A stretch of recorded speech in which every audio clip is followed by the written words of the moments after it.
परमं पवित्रं पूर्णं परेशं ज्ञानमृतैवैर्भवतं भवेशम् आत्मानुभूति परमं भवतं विदेशम् पास्यो उपासनमतां प्रणमाति सिन्धु।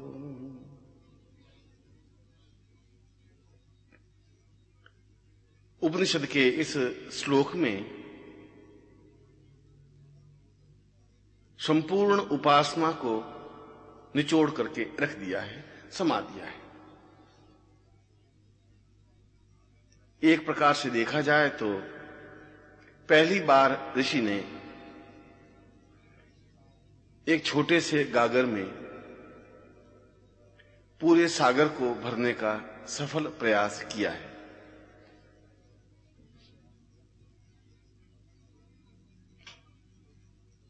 इस श्लोक में ऋषि ने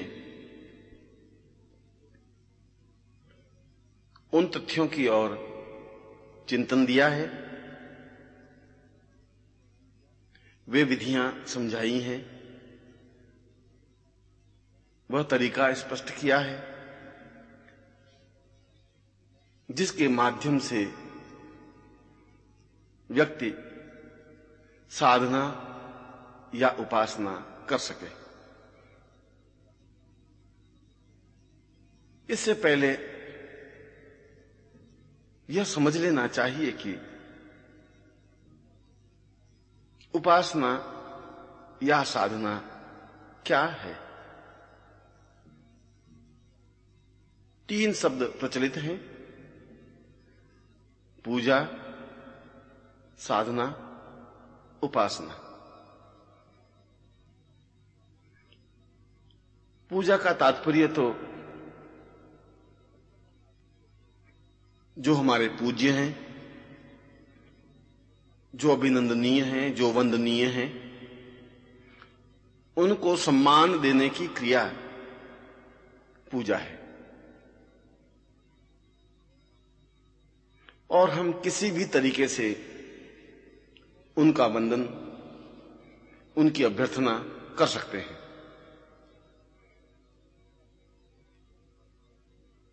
उनको बुलाकर, उनको बिठाकर, उनको स्नान कराकर, स्वच्छ सुंदर वस्त्र पहनाकर,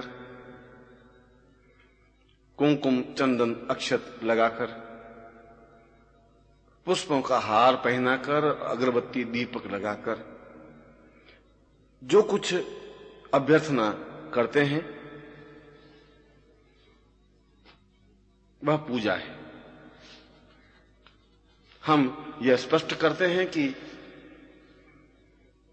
जिनकी हम आराधना, जिनकी हम चिंतन, जिनका हम विचार कर रहे हैं वह पूज्य है, हमसे श्रेष्ठ है। उनको सम्मान देना हमारा कर्तव्य और धर्म है। इस प्रकार के सम्मान देने की क्रिया को पूजा कहा जाता है। पूजा में कोई भावना या भाव नहीं होता, यह तो मन की अभिव्यक्ति होती है।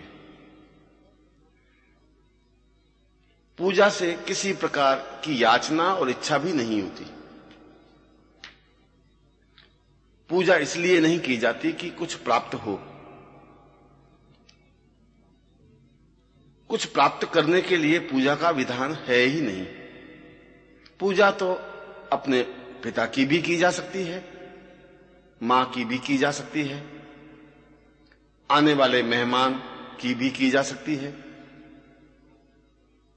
ब्राह्मण या योग्य व्यक्ति की भी की जा सकती है, पितर या देवताओं की भी की जा सकती है। जिनके प्रति भी हमारा पूज्य भाव है, जिनको भी हम आदर या सम्मान देते हैं, उनको सम्मान देने की अभिव्यक्ति का नाम पूजा है। और जहां सम्मान दिया जाता है वहां प्राप्त करने की तो कोई इच्छा होती ही नहीं। जहां सम्मान दिया जाता है वहां फल प्राप्ति की कोई भावना होती ही नहीं। इसलिए तो पूजा करते ही नहीं, आदर सम्मान करते ही नहीं कि हमें कुछ प्राप्त होगा। वह तो एक मन का भाव है, एक मन का चिंतन है, एक मन की धारणा है जो उनके प्रति अभिव्यक्त होती है, जो पूज्य हैं या जिनको हम सम्मान आदर देते हैं। और पूजा के लिए भी कोई सर्वमान्य नियम नहीं है।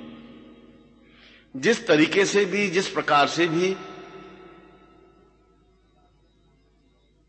हम उन्हें सम्मान दे सकें वही पूजा है। गोपियां कृष्ण की ठिठोली करके उनकी पूजा ही तो करती थी। राधा आंसुओं का अर्घ्य समर्पित करके कृष्ण की पूजा ही तो करती थी। भीष्म पितामह उनको नमन करके उनकी पूजा ही तो करते थे।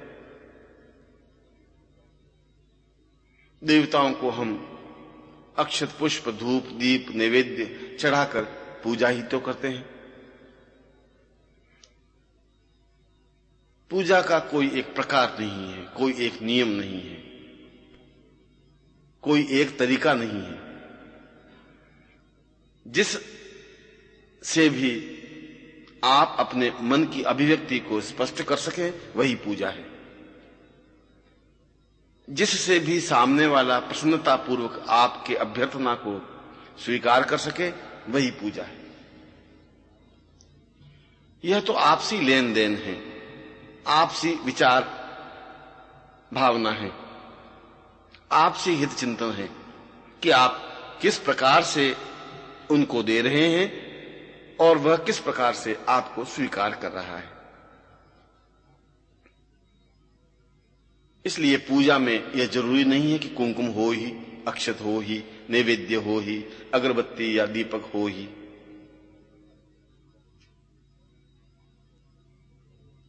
वह तो मन के पुष्पों से भी पूजा की जा सकती है, आंसुओं के मोती से भी पूजा की जा सकती है, हास्य और ठिठोली करके भी पूजा की जा सकती है,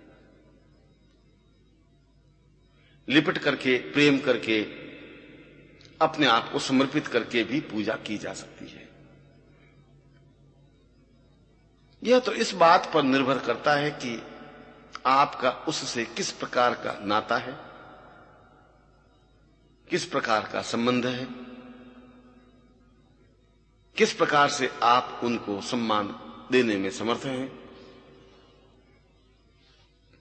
किस प्रकार से वह आपका सम्मान प्राप्त करने में समर्थ है।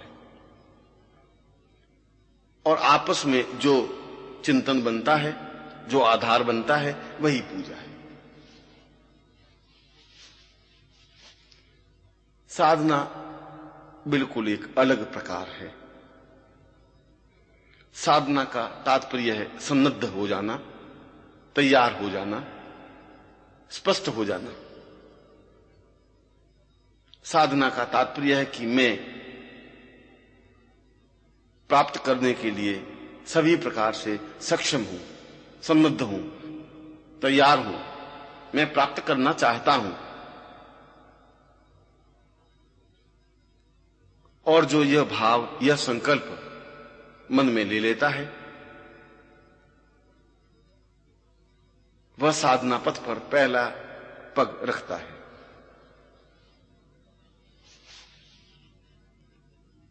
जिसको भी प्राप्त करने की इच्छा या आकांक्षा रखते हैं, उसके प्रति तीव्र वेग से बढ़ने की क्रिया को साधना कहा जाता है। केवल लक्ष्य यही होता है कि उसे प्राप्त करके ही रहूं।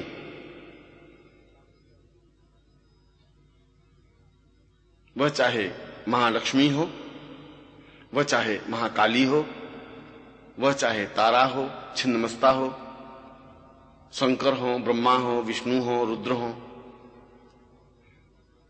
कोई देवी हो, कोई देवता हो, कोई पितर हो, कोई मनुष्य हो,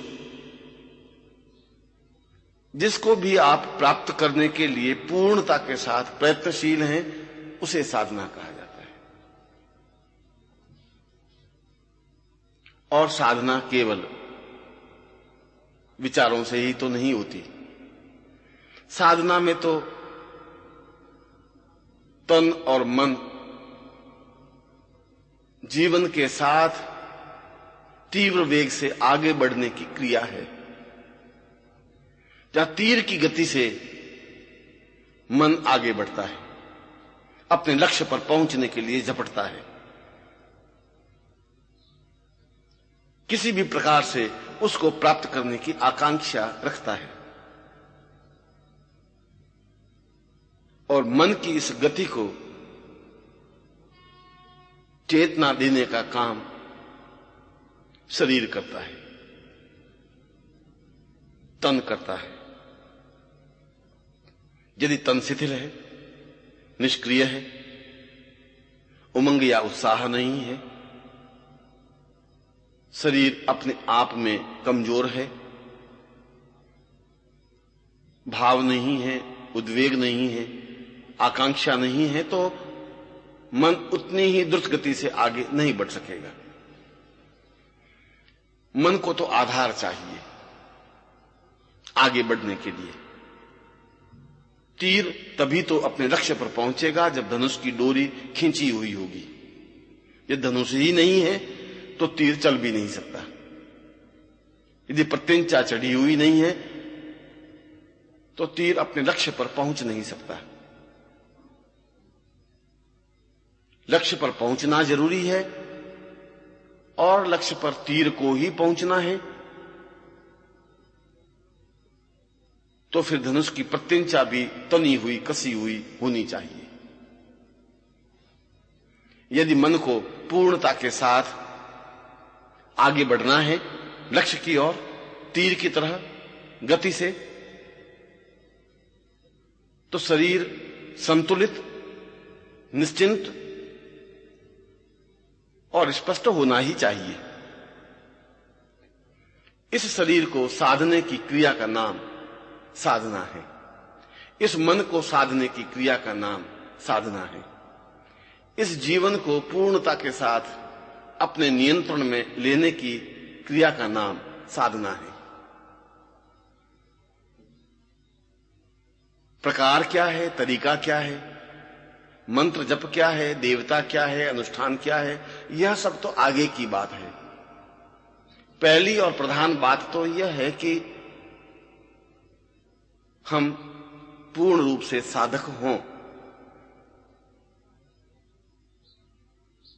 और पूर्ण रूप से साधक होने के लिए जरूरी है कि शरीर अपने आप में सधा हुआ हो। शरीरम साधयति साधक, जो शरीर पर नियंत्रण प्राप्त कर लेता है, जो मन पर नियंत्रण प्राप्त कर लेता है, वह साधक है। शरीर पर नियंत्रण प्राप्त करने का तात्पर्य आसन पर स्थिर चित्त से बैठना है, स्थिरता से बैठना है। घंटा, 2 घंटा, 4 घंटा, 6 घंटा, 8 घंटा, बिना हिले डुले, निष्कंप, निर्भीक, निश्चिंत।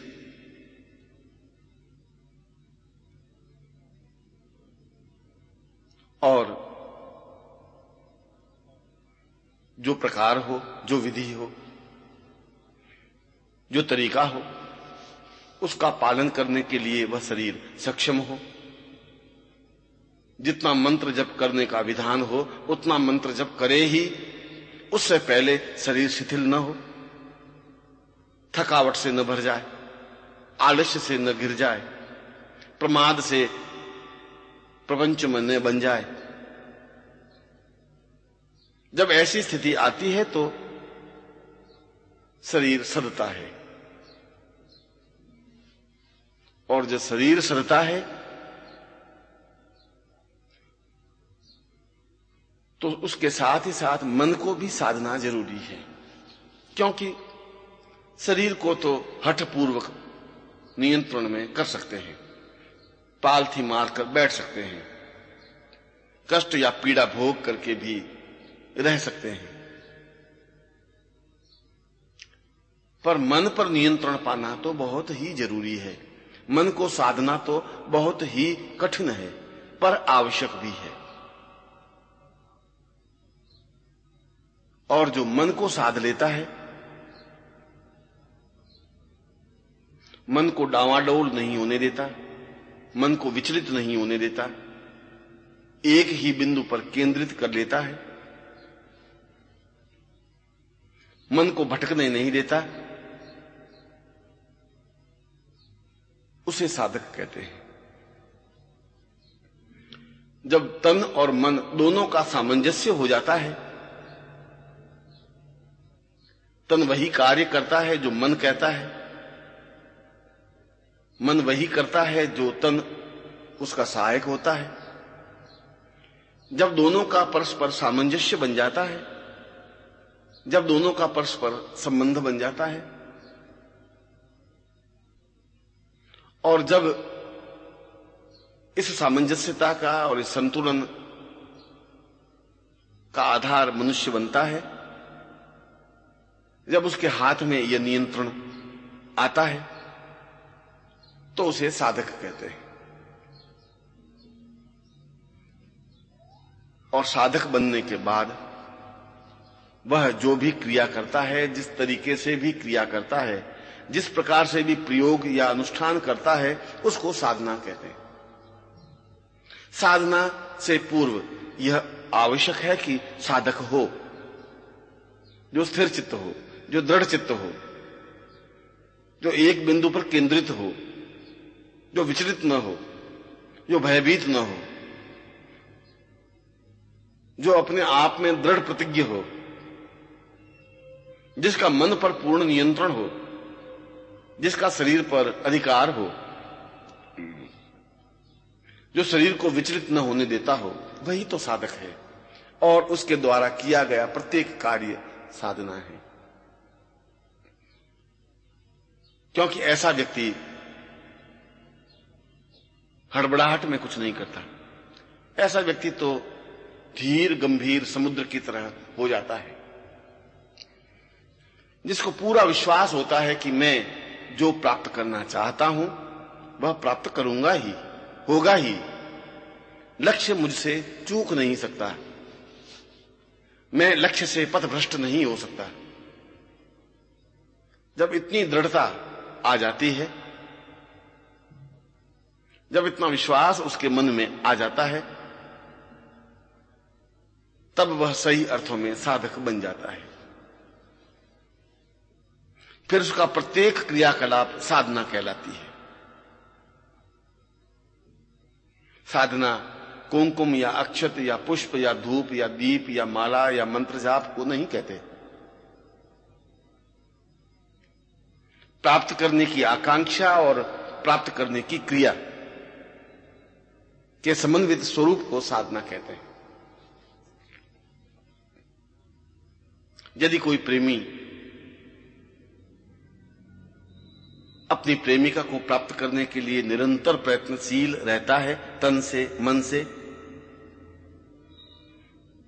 तो वह साधक है और उसे प्राप्त करना साधना है। यदि कोई विद्यार्थी परीक्षा में प्रथम श्रेणी प्राप्त करने के लिए तन और मन से प्रयत्नशील है और एकाग्रचित्त होकर के अध्ययन करता है, तो वह भी साधक है और वह एकाग्रचित्त होकर के अध्ययन करना साधना है।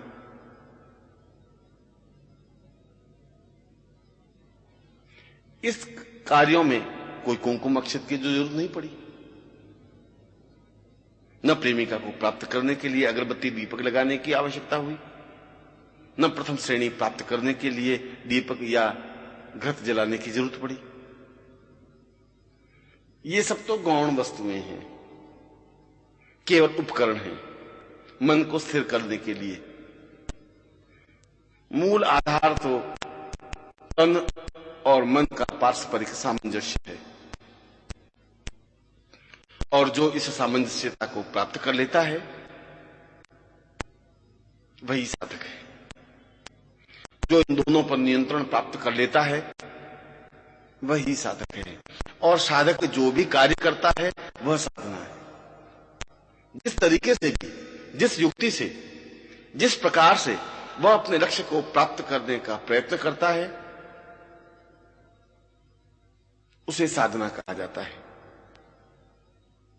और साधना का कोई प्रकार नहीं होता, साधना का कोई मार्ग संकेत नहीं होता, साधना का कोई चिंतन नहीं होता। साधना में तो एक लक्ष्य होता है, एक केंद्र बिंदु होता है। उसकी आंखों के सामने केवल एक भाव होता है कि मुझे यह प्राप्त करना ही है, चाहे इसके लिए मुझे अपने जीवन को भी क्यों न समर्पित करना पड़े, समाप्त करना पड़े। जब ऐसा दृढ़ चित्त होकर शरीर को साध कर मन की युक्ति के द्वारा लक्ष्य पर पहुंचने का प्रयत्न करता है वह साधक है और यही उसकी साधना है। वह चाहे लौकिक जीवन को प्राप्त करने की आकांक्षा रखने वाला हो, चाहे धन प्राप्त करने की आकांक्षा रखने वाला हो, चाहे प्रेम प्राप्त करने की आकांक्षा रखने वाला हो, और चाहे देवी देवताओं को अपने वश में करने की इच्छा आकांक्षा रखने वाला हो। अर्थ एक ही है, भाव एक ही है कि उसका लक्ष्य स्पष्ट हो, मन में किसी प्रकार का विचलन नहीं हो, मन में ऊहापोह नहीं हो, मन में कोई इतर भाव नहीं हो, जो कुछ हो वह स्पष्ट हो। और लक्ष्य भी केवल एक ही हो, केंद्र बिंदु लक्ष्य हो कि मुझे अमुक कार्य ही करना है और तुरंत करना है। और जब ऐसा दृढ़ प्रतिज्ञ, दृढ़ चित्त होकर के उस लक्ष्य प्राप्ति के लिए जो कुछ प्रयत्न करता है उस प्रयत्न को साधना कहा जाता है।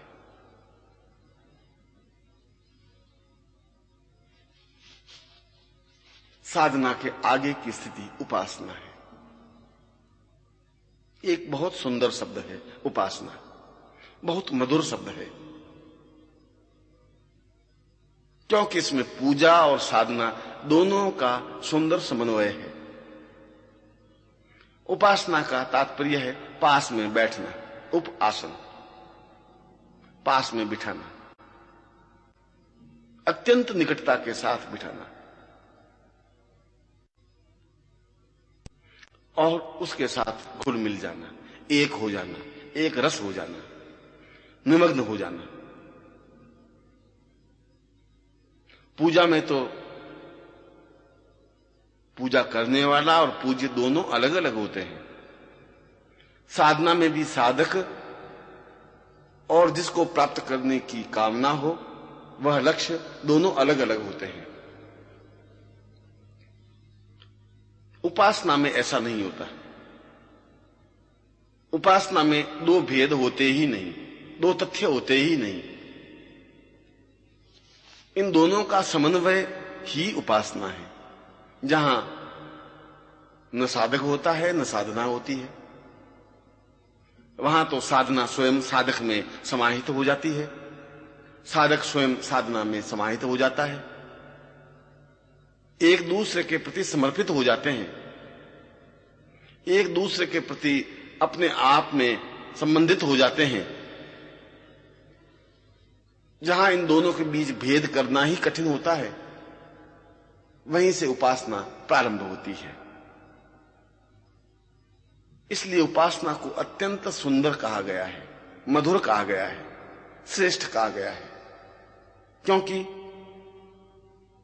उपासना में कोई कार्य कारण भेद नहीं होता। उपासना में कोई दूरी नहीं होती, बीच में गैप नहीं होता।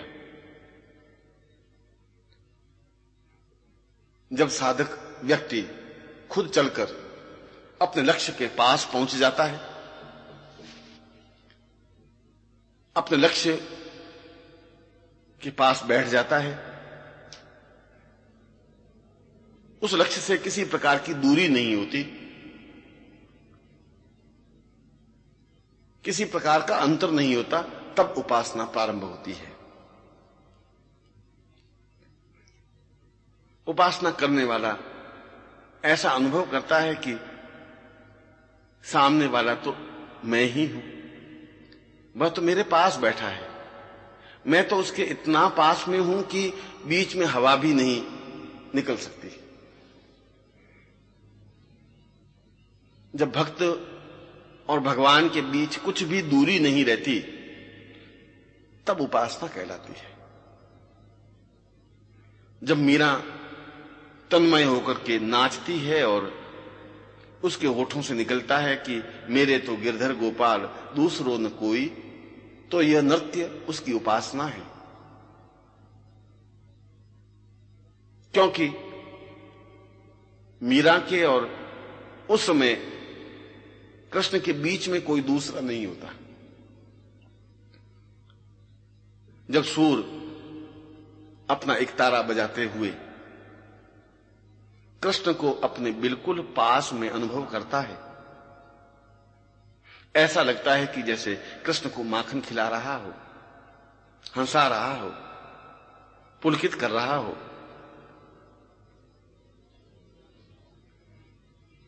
उसकी आवाज सुन रहा हो, तो यह सूर की उपासना है।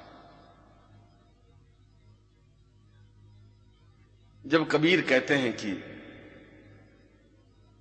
लाली तेरे लाल की जित देखूं तित लाल, लाली देखन मैं गई मैं भी हो गई लाल। जब कबीर स्वयं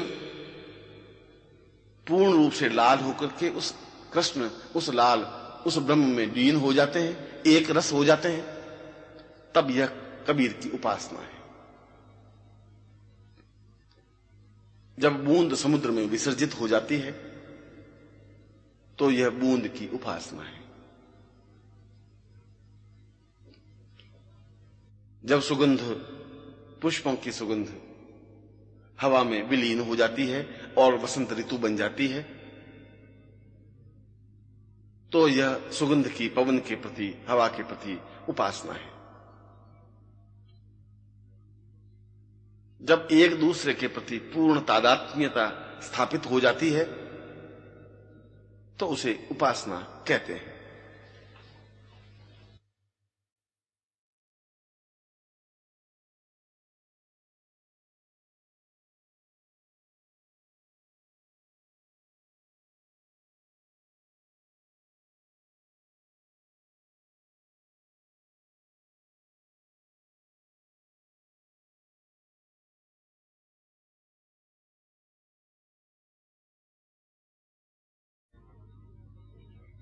इसीलिए तो उपासना को अत्यंत आनंददायक शब्द कहा है,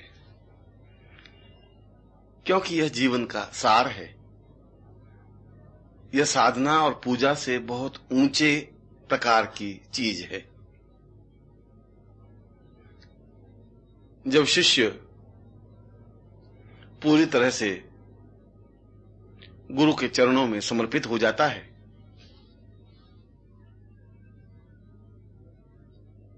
जब उसका सारा ध्यान, उसका सारा चिंतन, उसके विचार, उसकी भावना गुरुमय हो जाती है, जब उसके मन में एक ही आकांक्षा, एक ही इच्छा होती है कि किन प्रकार से, किस तरीके से गुरु को सुख पहुंचाया जाए, गुरु को सुविधा दी जाए, और जब इसके लिए वह जो भी प्रयत्न करता है वह उपासना है। क्योंकि ऐसा करके वह और गुरु के निकट बैठने की क्रिया करता है, और निकट बैठने की क्रिया को ही उपासना कहा गया है। उपासना, पास में आना, अत्यंत पास में आना और एक रस हो जाना, इसको उपासना कहा गया है। दूर खड़े रहकर प्रार्थना करने से, स्तुति करने से कुछ प्राप्त नहीं हो सकता। और अक्षत पुष्प धूप दीप चढ़ाना तो ठीक वैसा ही कार्य है जैसे पहली क्लास का बालक पेंसिल लेकर के स्लेट पर अ आ ई लिख रहा हो। यह तो प्रारंभिक बात है। साधना इससे थोड़ा सा आगे है, पर उपासना में तो कोई भेद रहता ही नहीं। उसमें अंदर और बाहर, अपने और दूसरे के बीच में कोई तत्व नहीं रहता। दूर रहकर शिष्य कुछ सीख भी नहीं सकता, कुछ समझ भी नहीं सकता, क्योंकि उसके और गुरु के बीच में एक शून्यता है, एक गैप है। इस शून्यता को तो शिष्य ही भर सकता है। सेवा के द्वारा समीप जाकर उनके बताए हुए कार्यों को संपन्न कर, उनको तनाव मुक्त करके, उनको सुविधाएं देकर के, क्योंकि ऐसा करके वह एक अत्यंत महत्वपूर्ण कार्य करता है। जब गुरु तनाव मुक्त होता है तो वह एक नवीन ज्ञान की सृष्टि करता है, एक नवीन प्रवचन देता है, एक नवीन पुस्तक लिखता है। तो यह प्रवचन या पुस्तक लेखन या यह नवीन ज्ञान गुरु ने नहीं किया, यह तो शिष्य ने किया, क्योंकि शिष्य ने गुरु को उतनी सुविधा प्रदान की, उसको तनाव मुक्त किया। और जब गुरु को तनाव मुक्त किया तो गुरु के अंदर से जो ज्ञान है वह कागजों पर उतरा, वह किसी के चित्त पर अंकित हुआ, सृष्टि में कुछ नया निर्माण हुआ। इस निर्माण की प्रक्रिया को गुरु ने नहीं किया, इस निर्माण की प्रक्रिया को शिष्य ने किया। शिष्य की वजह से ही ऐसा हुआ, और ऐसा होना सृष्टि का एक और अगला कदम बढ़ाना है, सृष्टि में ज्ञान का विस्तार करना है। और इस ज्ञान के विस्तार को, इस प्रयोग को, गुरु को तनाव मुक्त करने के चिंतन को, उनको सुख सुविधाएं प्रदान कर उनसे ज्ञान प्राप्त करने की क्रिया को उपासना कहा गया है। और जो साधक, जो शिष्य इस तथ्य को समझ लेता है वह निश्चय ही गुरुमय हो जाता है। गुरु ऐसी कोई वस्तु नहीं है कि उनके पास बैठ करके कागज कलम लेकर के सीखा जाए। वह तो एक सृष्टि का नियामक है जो चलते फिरते उठते बैठते ज्ञान विकीर्ण कर सकता है। यह अलग बात है कि हम उन्हें उस ज्ञान विकीर्ण करने का अवसर प्रदान करें। यह शिष्य कर सकता है। और जो शिष्य ऐसा कर लेता है, जो शिष्य सेवा को ही साधना, पूजा, अर्चना समझ लेता है, वह और एक दो कदम गुरु के निकट पहुंच जाता है। का चित्त गुरुमय हो जाता है तो दो कदम और आगे बढ़ जाता है। जब गुरु के दर्द को शिष्य अपना दर्द एहसास करने लग जाता है तो शिष्य और दो चार कदम आगे बढ़ जाता है। और जब गुरु की दबी हुई पीड़ा को शिष्य अनुभव करने लग जाता है तो वह उपासना बन जाता है। और यह उपासना ही जीवन का आधार है, यह उपासना ही जीवन की पूर्णता है। इस उपासना से ही तो सब कुछ प्राप्त हो सकता है, गुरुमय बना जा सकता है, गुरु के ज्ञान को अपने अंदर समाहित किया जा सकता है। यही अवस्था भक्त और भगवान की है। जब भक्त अपना अस्तित्व भूल जाता है, जब उसे हर क्षण अपनी आंखों के सामने भगवान ही नाचते कूदते हुए दिखाई देते हैं, तो यह उसकी उपासना ही होती है। जब प्रेम में अपने आप को डुबा देने की प्रक्रिया होती है, जब उसे अपने शरीर का, मन का भान ही नहीं रहता, जब अपने आप में उन्मन अवस्था आ जाती है, तो इसको उपासना कहते हैं। उपासना के लिए कोई पूजा, कोई मंत्र जप, कोई अनुष्ठान, कोई कुमकुम, कोई अक्षत, कोई पुष्पहार तो आवश्यक नहीं होते। ये तो सब लौकिक और गौण वस्तुएं हैं। ये तो ऐसी वस्तुएं हैं जो अपने मन को एक संतुष्टि, झूठी संतुष्टि देने का प्रयास है कि हमने हार पहनाया, हमने कुमकुम लगाया, हमने इत्र छिड़का, हमने पूजा की। यह तो केवल अपने आप को भुलावा देना है। मूलभूत तथ्य तो उसके पास जाना है जो हमारा लक्ष्य है, वह चाहे भगवान हो, वह चाहे प्रेमी हो, वह चाहे गुरु हो। आप जिस तरीके से भी उनकी सुख सुविधा का ध्यान रखते हुए उनके मन के अनुकूल अपने को ढाल देने की जो क्रिया की जाती है, करते हैं, उसको उपासना कहते हैं। और ऐसी उपासना से वह सब कुछ प्राप्त हो जाता है जो उसकी इच्छा आकांक्षा होती है।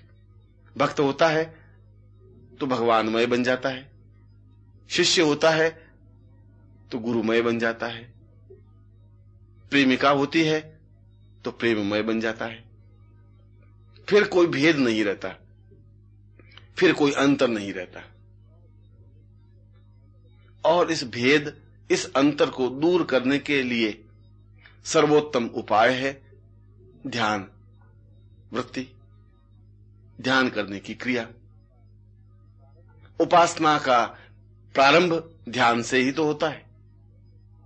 जब हम शांत स्थिर चित्त से बैठ जाएं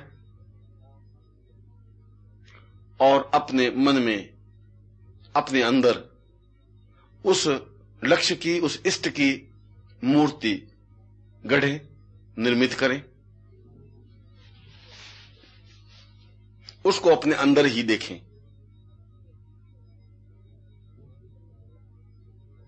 आंख बंद करें तो वह अंदर दिखाई दे। अंखियन की कर कोठरी पुतली पलंग बिछाए, पलकन की चिकडारी के पिय को लिया रिंझाए। बाहर कुछ देखने की बात ही नहीं है। उपासना तो अंदर होती है, मन के अंदर, हृदय के अंदर, भावनाओं के अंदर। और जब आंख खुलती है तो वह पूरा ध्यानी बन जाता है। फिर वह आंख खोले हुए भी ध्यान कर सकता है, क्योंकि उसके सामने तो वही प्रेमी, वही गुरु की छवि अंकित रहती है। फिर वह घंटों उससे बात करता रहता है, उसको हंसाता है, उसको खिलखिलाता है, उसके सामने नृत्य करता है, उसके सामने संगीत करता है।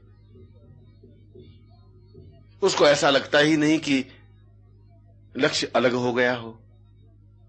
और इन दोनों का समन्वित स्वरूप क्रिया उपासना है।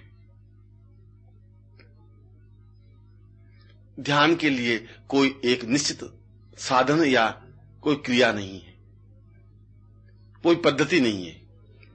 ध्यान का तात्पर्य तो यह है कि हम बाहर से पूरी तरह से कट जाएं और अंदर प्रवेश कर लें। अंदर और अंदर, बहुत ज्यादा अंदर, गहराई के साथ अंदर। इतना अंदर कि बाहर का भान नहीं हो, न हमें वस्त्रों का भान हो, न चित्तवृत्ति का भान हो, न हमारे शरीर का भान हो, न संसार का भान हो। और जब स्थिर चित्त से उस प्रिय को लेकर अंदर उतरने की क्रिया होती है तो उसे उपासना कहा जाता है, उसे ध्यान कहा जाता है। जब वह एक ही बिंदु पर एकाग्र हो जाता है, एक ही लक्ष्य पर एकाग्र हो जाता है, ऐसा ध्यान अपने आप में ध्यानी योगी कहलाता है, क्योंकि उसने अपने देह का प्राणों के साथ में, अपने मन का इष्ट के साथ में योग किया है, और यह योग किया है इसलिए वह योगी है, जुड़ा है इसलिए वह ध्यानी है, अपने अंदर उतारा है इसलिए वह ध्यानी है, और वह ध्यानी है इसलिए उपासक है।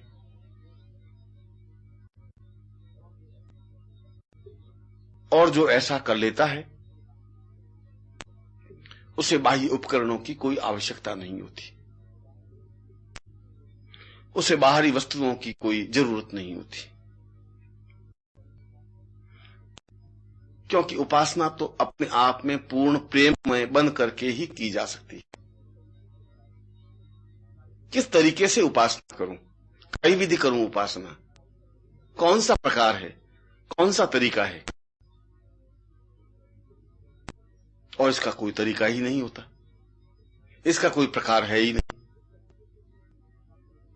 जिस तरीके से भी हम अपने प्रिय को रिझा सकें, अपने अंदर उतार सकें, अपने अंदर तादात्म्यता दे सकें, परस्पर संबंध जोड़ सकें, उसी को तो उपासना कहा जाता है।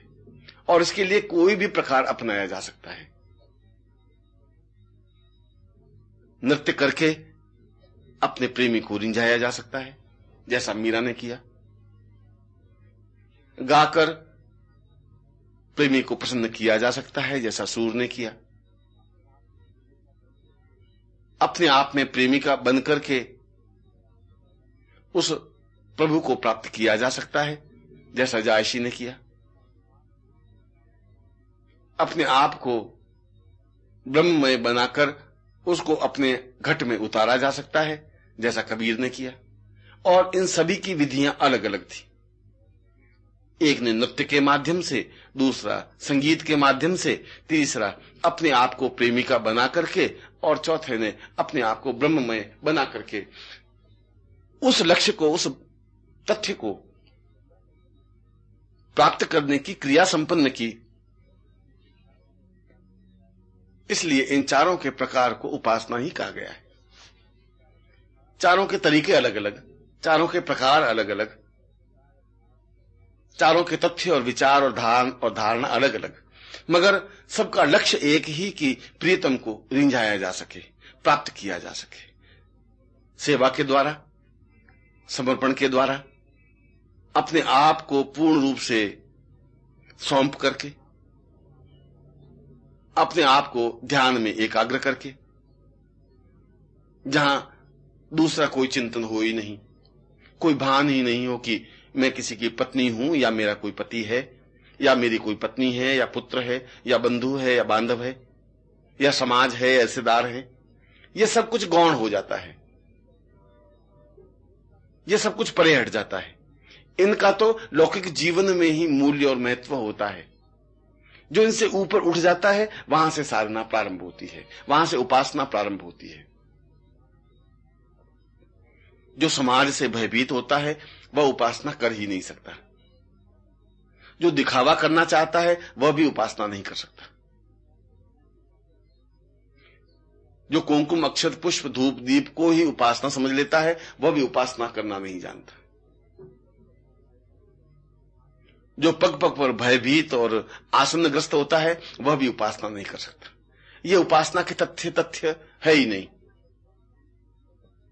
उपासना तो समर्पण होने की क्रिया है। उपासना तो उसके पास बैठने का भाव है। उपासना तो उसके अंदर अपने आप को समाहित कर देने की चिंतन है। जब कोई भेद नहीं रहता, जब कांटा उसको चुभता है और दर्द यहां होता है, तब उपासना है। तब जबकि उसके बिना एक क्षण भी रहा नहीं जाता है, तब उपासना होती है। जब उसे आंसुओं का हार पहनाया जाता है, तब उपासना होती है।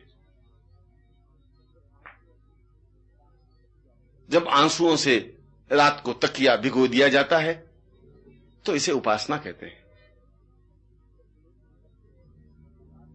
जब एक ही लक्ष्य और एक ही विचार होता है कि मैं प्रिय की और प्रिय मेरा है, इसके अलावा और कोई अस्तित्व है ही नहीं, तब उपासना होती है। जब पपीहे की वाणी भी उसको कटु लगती है, पपीहा चौंच कटाए दूं, ऊपर रालू लूण, पिव मेरा मैं पीव की, तू पिव कहे सुकून। तू कौन होता है हमारे दोनों के बीच आने वाला? पिव शब्द भी तुम कैसे बोल सकते हो? जब इतना विभेद बन जाता है, जब इतनी सामंजस्यता आ जाती है, तब उपासना की पहली सीढ़ी प्राप्त होती है। क्योंकि उपासक का हृदय तो कवित्वमय बनता है, प्रेममय बनता है। जिसका हृदय खुला है वही तो उपासना कर सकता है। जिसमें अहंकार नहीं होता वही उपासना कर सकता है। अहंकार होना उपासना को नकारना है। यह भाव ही नहीं होता कि कौन बड़ा है कौन छोटा है। प्रेम में छोटा और बड़ा कुछ होता ही नहीं। शरीर कुछ नहीं होता, रंग रूप कुछ नहीं होता। वहां तो एक लक्ष्य होता है, प्रेमी को प्राप्त करने की क्रिया, उसके प्रति समर्पण हो जाने की क्रिया, उसके प्रति समर्पित हो जाने की क्रिया।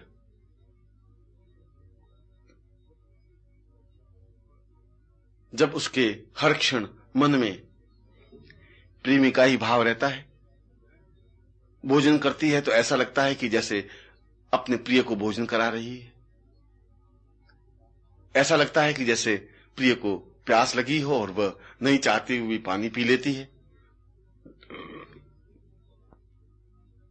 उसके चित्र को लेकर घंटों बातें करती रहती है, हंसाती है, रुलाती है, खिलखिलाती है। उस चित्र को सामने रखकर उसके सामने नृत्य करती है। ऐसा लगता है कि वह स्वयं साक्षात सशरीर सामने बैठा है। उससे रूठती है, उसको मनाती है। सब कुछ एक हो जाता है, विभेद नहीं रहता, भेद नहीं रहता। वह चाहे साक्षात हो, चाहे चित्र हो, चाहे बिंब हो, चाहे भावना हो, चाहे धारणा हो, चाहे मन में कोई वृत्ति हो।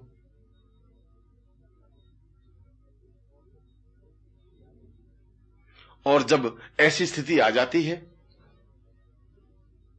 तो उपासना प्रारंभ हो जाती है।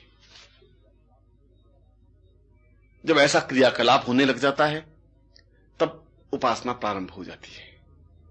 जब उन्मन अवस्था आ जाती है, एक हल्के से पागलपन की स्थिति, जहां अपना कोई भान होता ही नहीं, जहां दुनिया का कोई भान नहीं होता, समाज का कोई भान नहीं होता।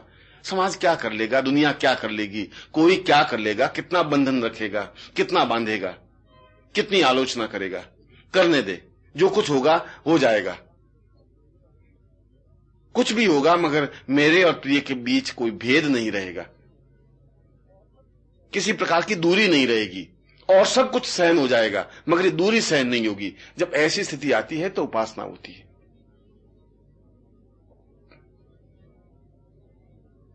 और ऐसी ही उपासना को जीवन का आधार माना गया है।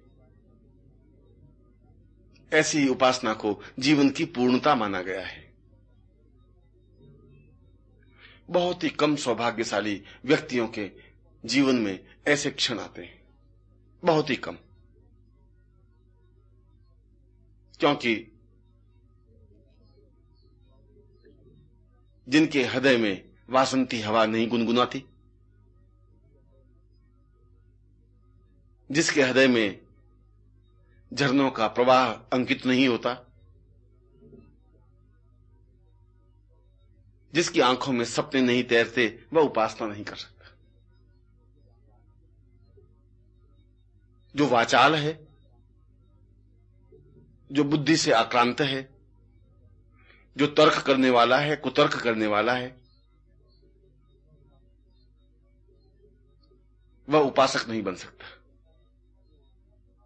उपासक तो वह बनता है जो अपने आप में उन्मुक्त हो, समाज की आलोचनाओं से परे हो, परिवार के सुख दुख से और परिवार के विचारों से ऊपर उठा हुआ हो, जिसको न तन का भान हो न मन का भान हो, जो अपने आप में संपूर्ण रूप से प्रेममय हो, जिसका केवल एक ही लक्ष्य हो कि मुझे अपने प्रिय को प्राप्त करना ही है और प्राप्त करके ही रहता है, वह उपासक है। यही उसकी उपासना है। और जो सही अर्थों में उपासक होता है वह हजार हजार योगियों से ऊपर होता है, हजार हजार साधनाओं से ऊपर उठा हुआ होता है, हजार हजार पूजाएं उसके चरणों से बहुत नीचे की ओर होती हैं। आने वाला युग उसकी अभ्यर्थना करता है, उसकी प्रार्थना करता है, उसकी स्तुति करता है। उच्च कोटि के योगी और यति अपने आप को बौना अनुभव करते हैं उसके सामने।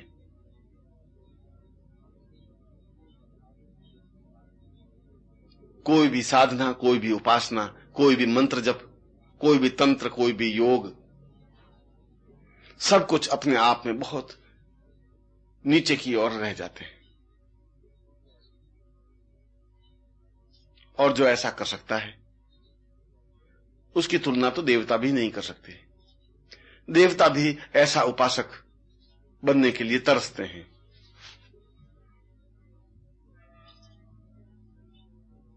जो अपने आप में ही प्रेममय बन जाता है,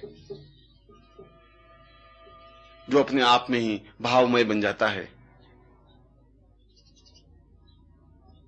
जो अपने आप में ही काव्यमय बन जाता है,